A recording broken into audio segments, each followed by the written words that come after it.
Welcome, ladies and gentlemen, to the AI Training Podcast. I have a very special guest today, Audrey Chia. Welcome to the show. Hi, Mark. Thank you for having me. I feel sometimes like I'm talking to LinkedIn celebrities when I meet people, and I know we had a chat a few weeks ago, and I've been really looking forward to this. So thank you for making some time. Yeah, it's a pleasure, and I'm looking forward to this mini chat as well. So you are, in my opinion, one of the LinkedIn geniuses when it comes to teaching about AI and all of the tips and great content that you put out. For those that may recognize you but aren't sure a little bit about what you do, can you introduce yourself? Yeah, so my name is Audrey, and I'm from the sunny island of Singapore.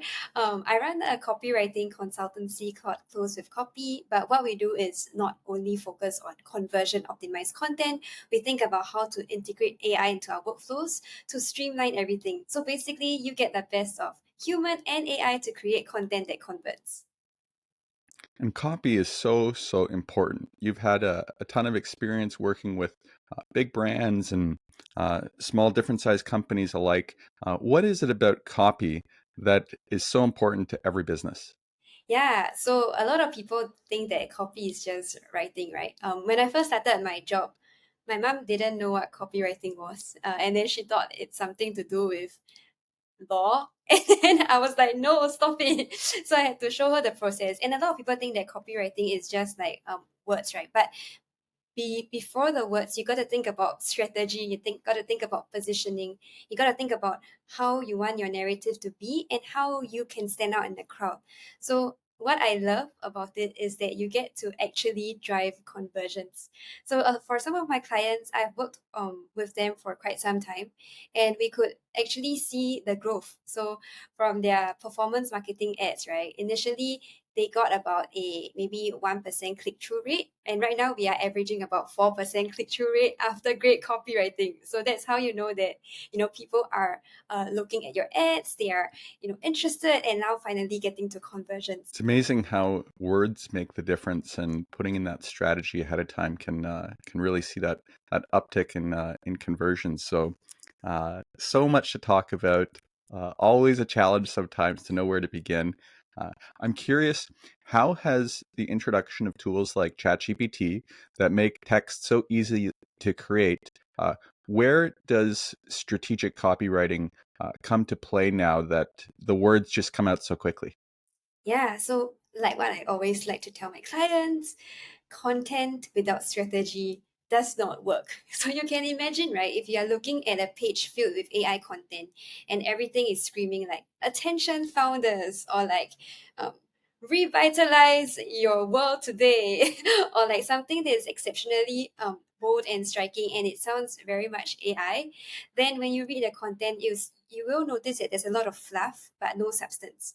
But if you are writing copy in a strategic way, it always has a very key audience insight. It always has your product's value proposition. It always has a specific tone of voice that relates to your audience, right? So if you compare AI generated fluffy content with big and bold and flowery words versus something that is clean, sharp, and concise, that is insight driven, you would find that one copy tends to work a lot better than the other, which is why even though AI is here, you still need to include the higher level thinking when it comes to creating copy. Right, this idea of garbage in, garbage out. If the input isn't great, you can't expect a great result. What are some ideas you have for getting to? Uh, Typically, we're always editing a prompt, or not the prompt, but the output. How do we get to something that's cleaner from the get go? Yes, so I always prompt with the end result in mind. And that is something that a lot of people may not do. So usually what happens is if you don't know how to prompt or you don't know how to write copy, you just ask ChatGPT to think for you. But what you actually want it to do is to think with you. So you want to tell it, right, this is the end result I'm looking for. This is the structure and output that I want. Before that, I want you to think in XYZ ways and show me how you got there. So I'm actually teaching it my entire step by step workflow.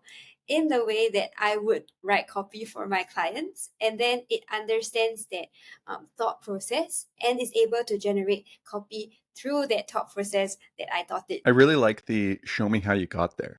That is I think, underutilized tool when it comes to getting that output. As it's very easy to get a result and not understand the thinking behind it.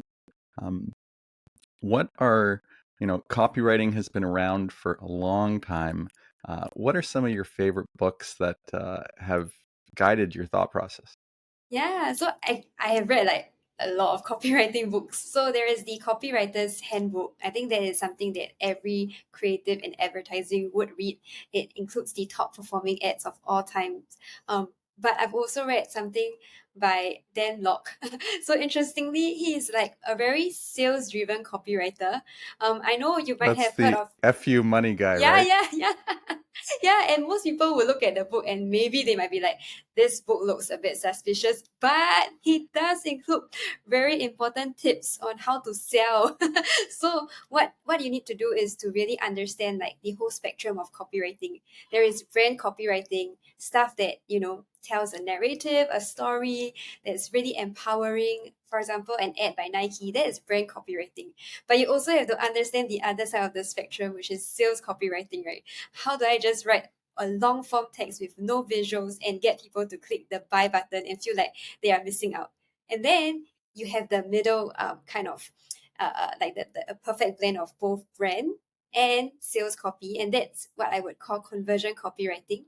So it's not salesy, it's not pushy, but it's not brand like and fluffy. And this is the kind of copywriting that I love because it still has class, it still carries your brand's tone of voice, yet it is very insight driven and can include certain psychological techniques to get people to convert. For example, a limited time offer, for example, using words that help to get people to take action, like even playing with like how you build a case around it, setting up a problem before revealing the answers, that could also help in the audience's thought process. Well, it sounds like you have so much wisdom and application. What are some of the fun type of clients or projects that you like to get involved with? Yeah, so actually, because I've worked on so many different things over the past number of years, right? But what I actually like to do is I like to work with startups who have a very um, interesting product, but they are lost because it's so new in the market that there is no terminology for it. There is no way for people to quickly understand it unless they can capture what it is in a very succinct way. So for a process like that, it isn't just about writing the landing page copy, right? It's about a whole strategic positioning exercise where you sit with the founders and you figure out exactly what they want to communicate. You do your market research, you look at the competitors, you think about your product, the value proposition, where you sit, figure out your audience insights. And now, with all that knowledge, you can then develop a strategic positioning kit, which is your overall narrative. And then, only then, you build out an entire landing page, but it isn't just about like putting words on the landing page, right? You have to figure out what sections do you need for this particular industry? How do you want to lay it out? How long or short does it need to be? What kind of testimonials do you need to include? What is the look and feel? What is the tone of voice? And it is a lot of work, but it's also extremely satisfying to get an idea from paper all the way to your final landing page. So important to take that step in the beginning to get it right, because it could mean just a different trajectory for the company. What are some misconceptions people have about copywriting before they get involved with it? Yeah, so I think back to the topic of where does AI come into play, right? And like, can I just use AI to create copy? And honestly, there are so many copywriting tools out there. But my question is, if you get ChatGPT to write 50 headlines for you, would you actually know which of the headline would convert? That is my question. So, Hmm. if you can see, like from this very simple example, right? A good copywriter's role is not just to write copy or content, it is to figure out what would be the line that appeals most to my target audience and get them to click or understand what your value proposition is. So, the strategic thinking part is important. and then you figure out what is the message you want to convey before writing the craft. So it's almost like a 3-step process. And where AI comes in is in the crafting part of things. Of course, you can use it in phase 1 and phase 2 to ideate, to brainstorm, but really that part, right, is a lot more human. And then AI comes in, okay, now I have the key message. What are 10 ways to say it? And now I have different options, and it can really streamline your process. So I used to take about maybe 3 weeks to develop a landing page. We can do the same in about 3 days. It's a massive time saver if done correctly. That's great. There are so many tools out there. Let's talk tools. Uh, you just mentioned landing page. What do you like to build with these days? Yeah, so for me, of course, I'm a copywriter, right? But for landing pages, you have art and copy. On the copy side, I always work with ChatGPT. I know there is Hmm. Claude. I personally have not fully tested it yet because of how familiar I am with GPT. So for now, I'm happy with my output on GPT. And what I'll do is I'll craft like custom prompts for landing pages, or I can even create like a custom agent to help me to get to certain ideas or messages a lot quicker. And then what I also like to do is to look for inspiration for look and feel for visuals. But the tool that is really handy in the visual side of things is Framer, especially if you don't have a design background. So Framer is good at creating like a landing page flow with beautiful visuals, as compared to other AI tools that focuses on landing pages. So I like Framer because it's intuitive and because the visuals are amazing. They do try to generate copy as well, but you'll find it that it's really flat. So I rather combine two tools, right? ChatGPT and Framer, and then build a landing page based on these two things. It's true that it's very difficult to work these days without using at least a few different tools, right? There is, Yeah, and you it's a may smarter have way to one that do you go it. to, right? There's every tool's got its specialty, and I think I'm a lot like you in that ChatGPT, regardless of what tool comes out, I have such a workflow built in to how I work there. I see these releases from Grok and different platforms that have faster output, and I don't need it to be too quick. You know, like I can only read the output so fast. So I haven't been swayed. Um, but let's talk a little bit more about ChatGPT. You talked about agents. Are you referring to the GPTs? Yes, I'm Okay. referring to the GPTs, but I'm actually also using another tool called Taskade, which allows you to build like mini GPTs on their platform, and it Right. also allows my team to get access to it very quickly, and I don't have to like wait for the credits to reload. So that is another handy tool that you can check out, Taskade. I think that is my version of GPT on steroids. Audrey, last time we spoke, you told me about Taskade. So I'll Yeah. give you credit for that. And I signed up and I even made it my default tab that when I open a new page. And you know what? Every time I open a new tab, I see Taskade and I have not dug into it. What, Martin? You're missing out. Well, maybe for those who haven't used Taskade, maybe explain what the benefits you've experienced using it for you and your team and how people can just get started. Because I'm looking at this interface, and for someone new to it, it's not as simple in a way as, say, ChatGPT that just has, say, an input bar. And we are creatures of habit. So, Yeah. how do I start the habit of Yeah. using something like Taskade? Yeah, I know what you mean. It took me a while to onboard as well because it's pretty complicated, especially for a new user. But I think of it as something like Notion, right? When you're first new to Notion, you also have to onboard, right, the system and figure out how everything works.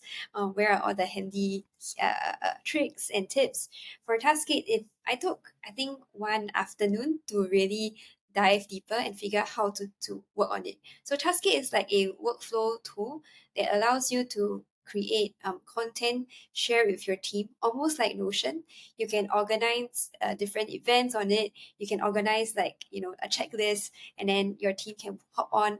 But the part that I love most about Taskade is you can use it to build mini agents or mini GPTs on it without going through the back and forth like sandboxing process, because I already know what I'm looking for. So Mm. with Taskade, I can just quickly add the prompt that I want into the agent, test it out. If it doesn't work, I'll just tweak the prompt, and I can upload different documents in different like what do you call it? Different documents in different formats. Yeah, and then Taskade is able to tap on its knowledge base. So now I have specific agents for specific things. So if I want to craft an email sequence based on a knowledge base that I already know is top performing, I just have to upload that knowledge base into Taskade, prompt it for an email sequence with a new client's tone of voice or value proposition, and then you get V1 of a flow very quickly, which you can iterate on. So that's how I split my task up into like mini work processes and flows.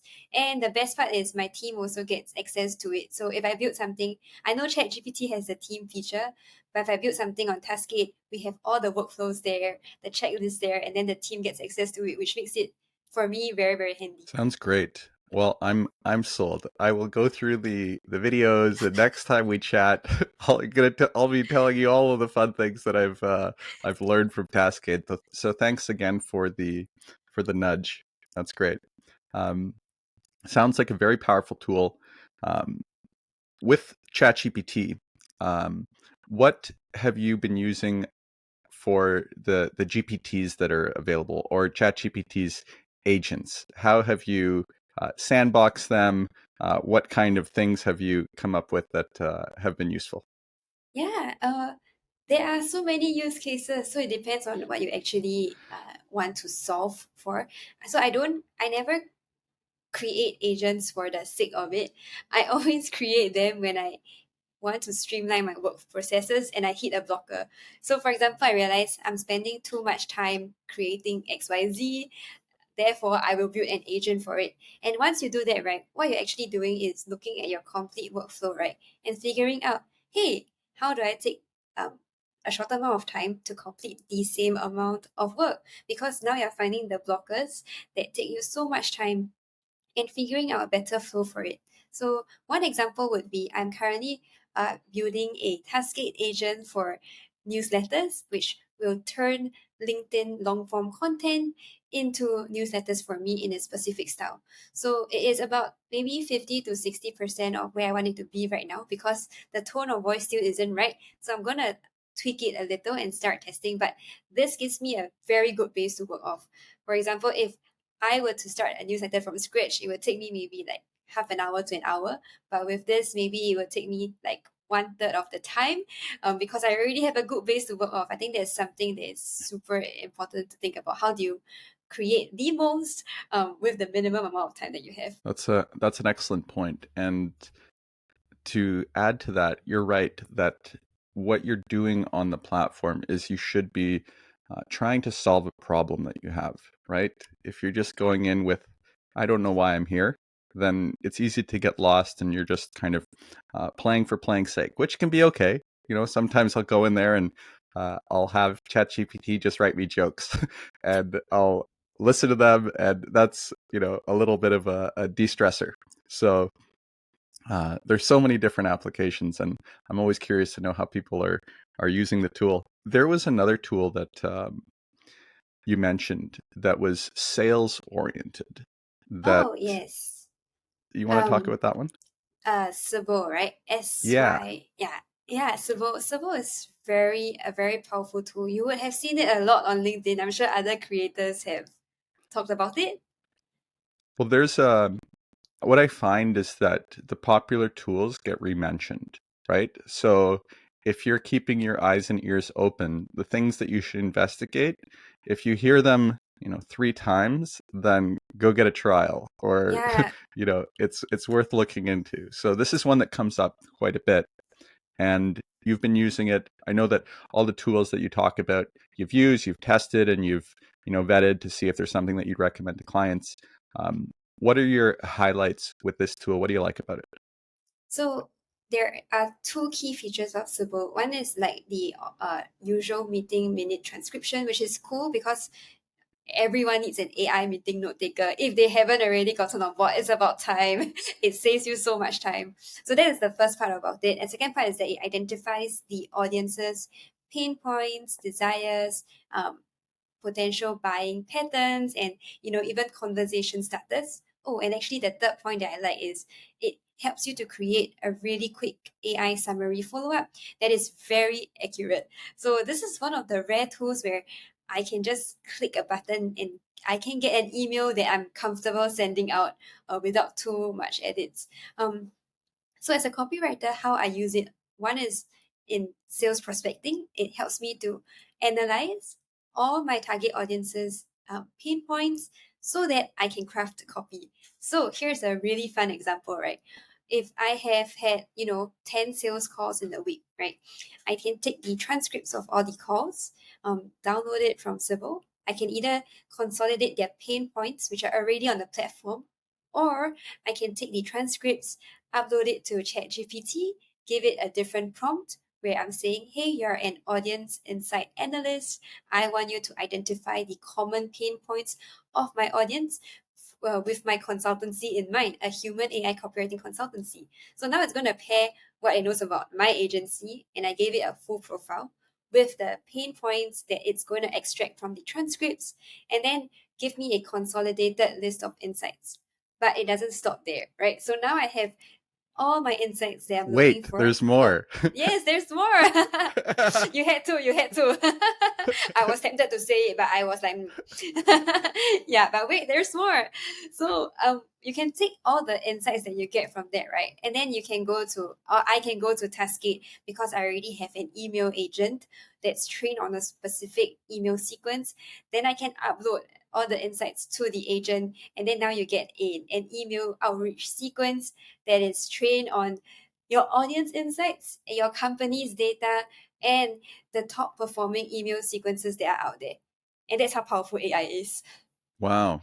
So you're taking your sales call input from what clients are actually saying, and then translating that, having Sybel pull out the pain and things that, really interesting insights that the tool brings. And then is it typically a PDF export that you're doing to put that stuff into ChatGPT?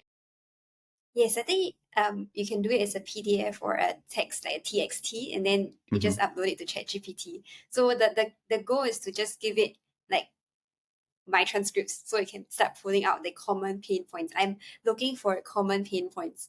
And what you can also do is to get ChatGPT to pull out the pain points as well as the, quote the transcripts so you know that it's actually substantiated. So you know that it's not just making things up. I think that's what I did to ensure that I had matching quotes to each, pain point. That's a good point, because it could do whatever it wants if you don't verify that it's doing what you want. So very cool. I love that. I regularly use PDFs. I think an underrated tool is image input into ChatGPT. Screenshots of working on websites and putting them into ChatGPT. Doing something like, if you're on a Mac, Command Shift print screen of a website or whatever it is, and being like, I want this information captured, and or multiple PDFs. So very, very dynamic and flexible. And it's amazing how we're all using it differently. No matter how many tutorials and trainings, everyone's using the tool in their own unique way, which I think makes it quite special in that way. Yeah, Um, and I think to your point, right? Like AI is a tool, like it's a means to an end. So it depends on how you are already working on things or processing your workflows, and then you use it in that process. So another copywriter could prompt in a completely different way from me because he or she might have a different mentality and a different kind of system. of crafting ads. So you can see that two people can look at the same problem and create different workflows, because that's the way we think, and still get pretty good results, even though both workflows are different. Yeah, the goals might be the same, but the system design around the processes can be completely different. And that's why, you know, is there such thing as the perfect prompt? I would say no, but there is a way to prompt it in a perfect manner to get to where you want to be. That's great.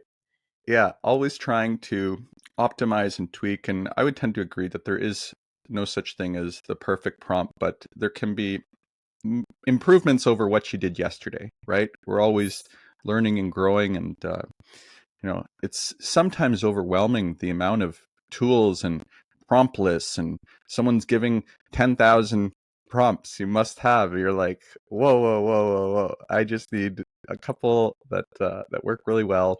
How do you deal with the overwhelm of new tools and keeping up with things? Yeah, so the first thing I do is I just ask other creators what they are using. So because they are gonna be doing like the heavy lifting and testing the tools just as I Yeah, have. So we'll exchange our tool sheet and be like, oh, this is good, right? Okay, I'll try that. That is like the first way. Like, because if people are actually using it in their day-to-days, you know that it's good. As long as you're using it every day, right? This tool is something that I would try. So that's the first one.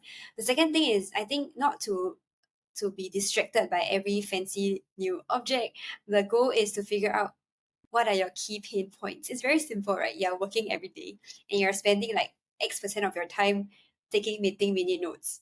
Okay, then look for a tool that solves the meeting minute note problem, right? And then that's like one way to solve or to further productize your time, increase your productivity, right? And then the second thing is, like, for example, if you are thinking like, hey, I'm spending too much time crafting LinkedIn content, is there a tool that can help me to do that? Can I build a prompt flow that can help me to better craft content? Then do that. Like, find something that solves your problem, and you will find that you will be looking for tools in a very intentional manner, and not just looking randomly for like a collection of prompts, a collection of tools that you will never have the time to touch, because time is the most valuable resource and you want to use it in a very wise way. that's an excellent point. There are so many tools, but being intentional about what problems you have that need to be solved, that are bottlenecks. And I think, at least for this conversation, there are many people that will be watching that use LinkedIn in some capacity in a professional setting. What are some of your uh, best practices around how you approach LinkedIn as a strategic business tool? Yeah, so I think for LinkedIn, right, instead of just telling yourself, I have to post every single day, I would ask you to take a step back and first develop a personal branding strategy. And this starts from, optimizing your profile, because your LinkedIn profile is your landing page. It's the first thing a prospect would see when they come to your platform. You need to make sure that your value proposition is super clear.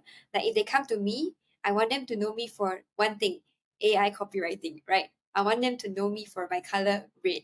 It's very, very, very clear the kind of image and the space I want to take up in my prospect's mind. So it's really like copywriting. What is your strategic positioning, right? And then the second step is to think, okay, what is my call to action? You can either A, book a call, B, subscribe to a newsletter, C, you can provide a free resource. My question is, what is your end goal and objective, and what is your sales funnel like? If you want a more direct kind of contact with your audience, then maybe adding a scheduler link would be great, right? But if your audience needs a bit of time to nurture, then maybe capturing them in an email sales funnel would be more effective. So, second thing to think about, your call to action. And finally, of course, your content strategy. Content strategy is copywriting. And the way I think about it is, LinkedIn is a platform where you optimize for growth. So I never think about LinkedIn as a platform to just get numbers, because numbers are great. But what you want is, you want a very strategic framework that gives you top of funnel visibility, mid of funnel credibility and bottom of funnel conversions, right? So you can have content that is top of funnel, like look at the top 10 AI tools that are out there. People are going to like that post, but are they going to convert? Not necessarily, right? And then you have mid of funnel post that says, let me show you my 5-step work process in creating emails that convert. This showcases authority, and people are more likely to think about you when they're thinking about email processes. But will they convert at that point in time? Maybe not. But if you have a bottom of funnel post like, this is how I helped my client 4 times their click-through rate using this one method, and then you provide an offer at the end. And then this is a very clear bottom of funnel post. Most people who are going to see it might have already seen the first 2 types of content and now they're ready to convert.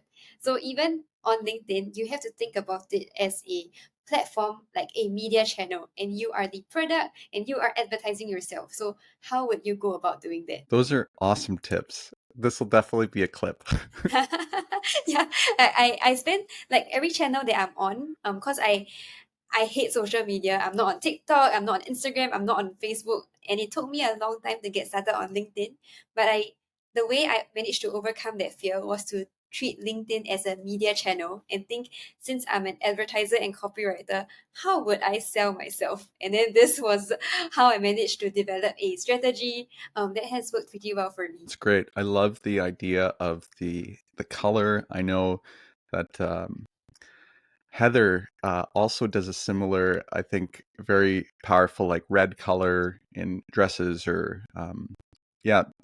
I don't know why it is. Maybe women are a bit more focused on the color of the outfit. I know I've got this hat thing going, but having something that it's easy for people to mentally connect when they're thinking, it's very evident as your feed comes through that, oh, there's Audrey, there's Heather, it's immediate and you become top of mind for the topic that you're talking about. One thing that we're talking a little bit about using images, and if you ask ChatGPT to be a LinkedIn advisor, you can screenshot part of your profile and get immediate feedback, which is something that is an easy, actionable step. You do need to be on ChatGPT 4 or Plus to be able to do something like that. But if you're not, it's a great, if all of the services stopped, that would be one that I would definitely hang on to. You can't live without, right? I can't. Yeah. I use it constantly for a number of different things, and I'm teaching on it, so I have a vested interest in continuing to figure out what it can do and challenging it to do more. But it's fascinating to me. I get excited about this stuff. What is question, right? What is the most interesting use case you have found for the image feature? The most interesting case for the image feature. Let's say you're building websites, okay? And a lot of websites have an AI tool built in. It's often powered by ChatGPT, but screenshotting those sites that you're developing for, let's say there's an image layout with some text. You can just screenshot that and put it in and ask for that content to be. So I'll often work on a long thread of information to keep the context relevant. So working on many parts of a project by adding images from it makes web development, as far as the content part, website platform agnostic. So you could be working on a WordPress site, it's the same copy paste. You could be working on a Wix site, it's the same copy paste. So I love, or even forms. There's a long form that needs a whole bunch of stuff.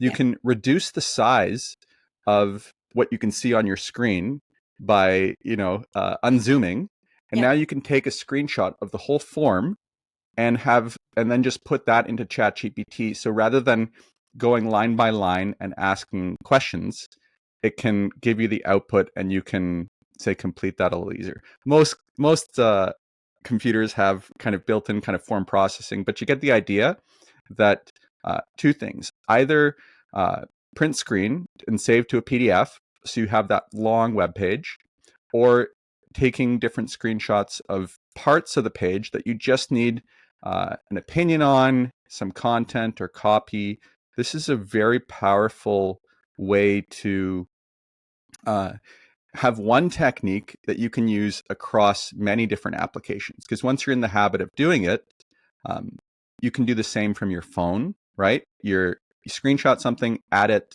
get an output. Because there's so many different data points that it's looking at that you can get a lot of information very quickly. That is super cool. Okay, I'm gonna test that next. You see me screenshotting stuff, and then I'll test it on my phone. I think that's the part that I'm very interested to test. That's been a game changer. Also, um, I figured out a way to use accessibility features to be able to speak into ChatGPT. There on the Mac, I believe if you're on Sonoma, you can turn on spoken voice or something. And I've got a shortcut where I just hit Control twice, and now I can speak into the chat box. So without having to, what I think is great is, let's say you had a 9 point thing that ChatGPT gave you a list. Yeah. And to give it proper context on maybe you want to go point by point, you can now speak into, no different than how you do it on your phone, but I don't think people are utilizing as much speaking into ChatGPT from their computer because it can save a ton of time. You could have a long paragraph of information that you're giving it, and it doesn't need the punctuation, so you don't have to worry about that. And you can get some really interesting output from speaking into your ChatGPT. Those are amazing tips. I think the one thing that people don't really utilize is ChatGPT on phone. The speech to text function on phone is amazing. And even though I have like a more Singaporean accent, right, it's really good at picking up the words. So I'm very impressed. I was like, great app, 10 out of Yeah. 10. I'm so glad you brought that up. Let's talk about using ChatGPT on the phone because it is underutilized. A lot of us, um, we're on the go in some capacity. I know more and more people are working from home, so they don't have that, maybe commute that they used to. But what a powerful tool using ChatGPT on the phone. And I know they play well together, right? It's not like you're only going to be using it on your phone. But for someone who's never used it before, the phone is such a great place to get your feet wet. How do you use it on your phone? And I also think that they built a really beautiful interface that is seamless and sleek. I don't think people give it enough credit, but the experience on the phone is amazing. And that is like me using ChatGPT every day, right? So on desktop it's great, but on the phone it's, for me, a lot sleeker, a lot faster. There are still some limitations, but I think it's a great experience. For me, my main use case is getting it to transcribe my thoughts as I'm on the go, and then also providing with a prompt afterwards to turn those thoughts into some other content format. So, for example, when I'm walking, I like to walk and think. I'll just speak into my phone and be like, "Hey, I want to talk about conversion copy for landing pages. Can you please transcribe the following for me?" And then I'll just talk to it, and then afterwards I'll say, "Now can you organize my thoughts?" Right? And then after it organizes my thoughts, I can say like, now I want you to act as a conversion copywriter and create a template for me in XYZ. This is a lot better on the computer because you can structure and format it. But if you're in a rush and you still need some thought starters, I use it in this way to get it to capture my thoughts, get it to bounce ideas, get it to structure my content. Oh, and I also use it to talk about, for example, pricing strategy. So I could be thinking about how am I going to price this? And then I can use it as like a sounding board and be like, can you tap on Alex for Moisey's $100 million leads? And let's tap on his principles, right? To see how would you structure this and create an irresistible offer. And then it will just do its thing. So it has been a beautiful buddy for me.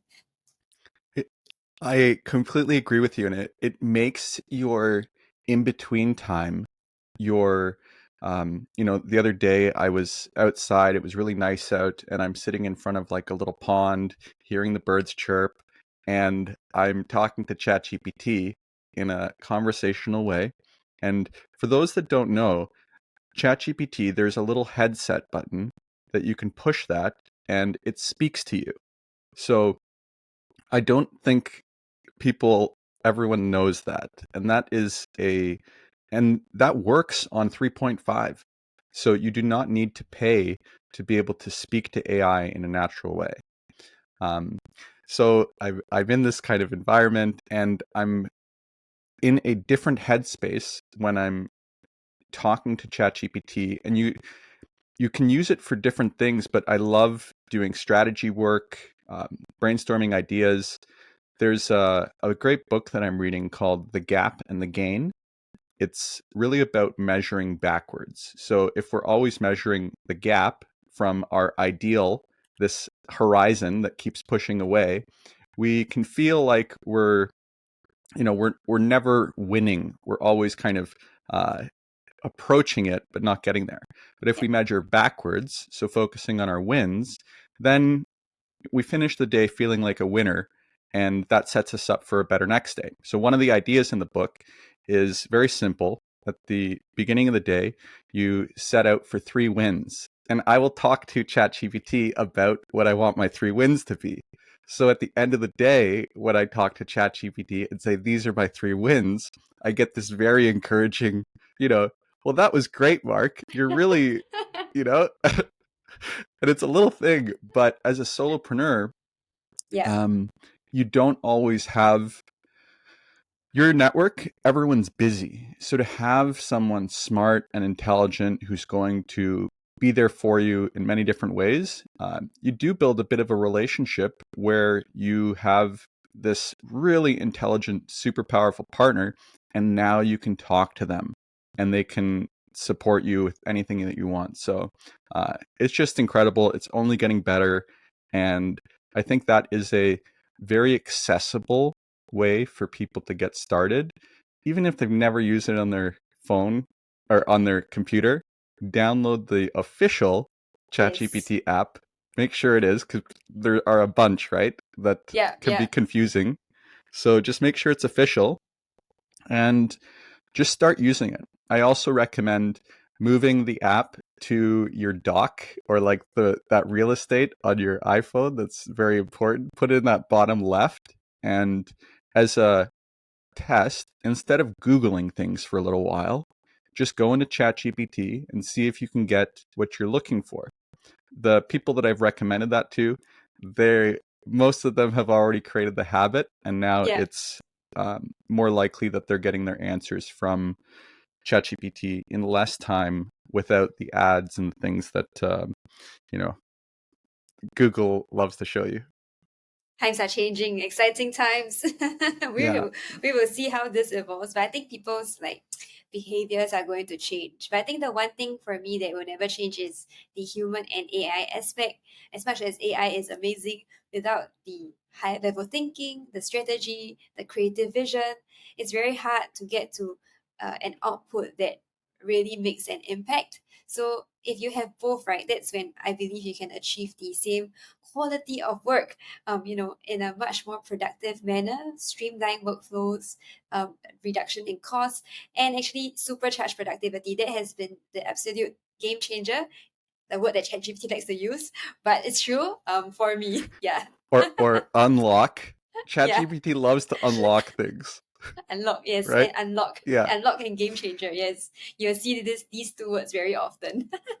Yeah. You almost know that, like, you feel like your copy can't have those words anymore because you've seen them too many times in the generated output.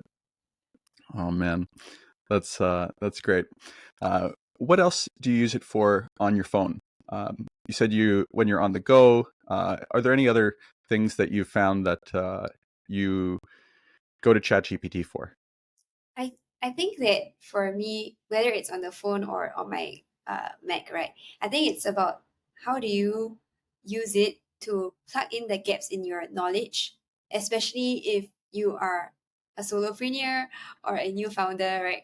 So I'm a marketer. I am great at selling stuff. Like I am like great at using copy to convert. That is my bread and butter. But what are new to me? Things like when do I start hiring? How do I, operationalize and systematize everything? Or like, how do you craft a perfect offer? What is a pricing strategy that I should consider? These are things that no one has taught me. And as a founder, you have to figure out by yourself, right? And sometimes when you Google it, you get lots of information, but what Google doesn't have is your company's context and your target audience.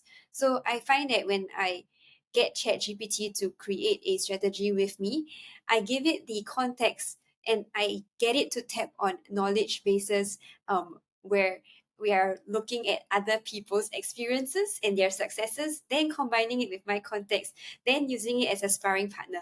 So you have like three different things that you're putting together, right? And then you yourself can question and be like, why did you propose this strategy?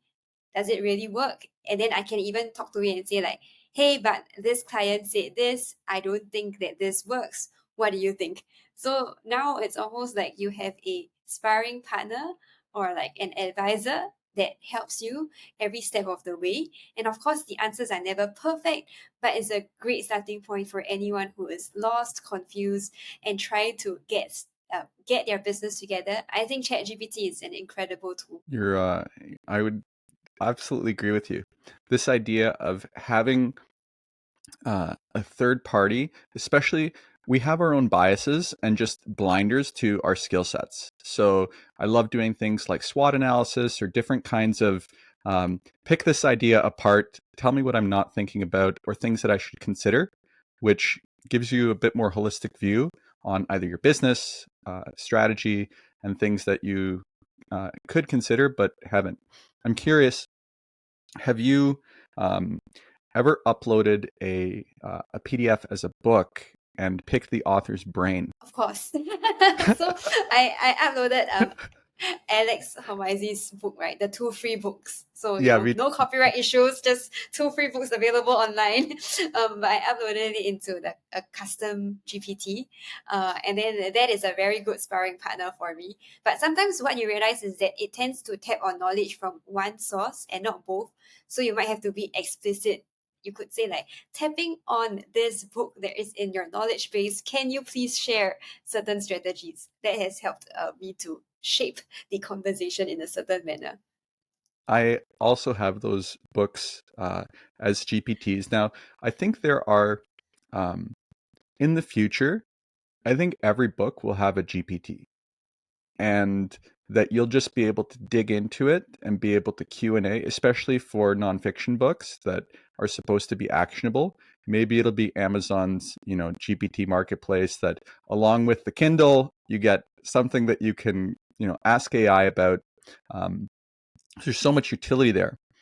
You're right about if you have two PDFs in there, you may not be getting all the information you need, but uh, sharing those PDFs the GPTs with people, if someone hasn't purchased something, I think if you're making them for yourself, just no different than having uh, a backup of your own file, then I think that's fine.